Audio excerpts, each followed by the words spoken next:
natin for the past 3 games. Laging nakakalamang sa early game ang Team Liquid. Yep, and lalo pa mas malaking problema dito ng Aurora kasi yung Stampede med global opponent. Okay, nagamit yung AOG. Tapos si OHIM with a flicker. Sobrang guard easy at OHIM ay magiging ganito katibay. Naging magkakampi. Grabe na yung bonding nila. Ay, naku po, pinantingan din. Kita nila, tatanong na tatanong ka kanya TPH. Nagkakita na si Sanjay sumama na rin. Diversion kagad. Ay, nabitapon. OJB? Ito maging Jammer Force. At wakas mo na din. Oh, no!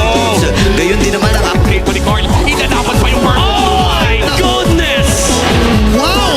Naagaw pa ng Young Gold! Kanila lahat, walang makuha yung Aurora and TLPH. 1.7k na ang kanilang kalamangan. Pangalawang bago, ayaw mamigay Ayaw ni Carteezy. Ayaw paglaruin, men. Retribution.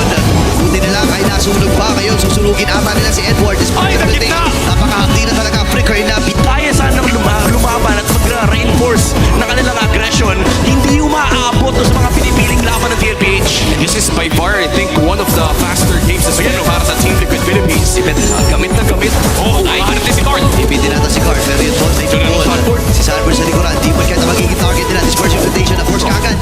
Yung heavy spin. May idea dito ang TLPH na uubusan ng kits and resources. Hindi lang yun na nauubos. Pati yung mga Fox dito, inuubos din ang TLPH. Nahanap na naman ang purple buff. Carl DC ay backspace as well. Papasukan! O napakatapang talaga sila ngayon ay mapipilitan na kumatras.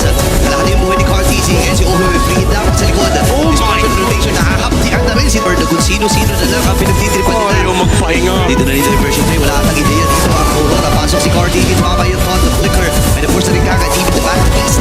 Para dito kay Yue, wala po masyadong damage itong Cecilio na ito. Pwede na rin force ulit, heavy spin.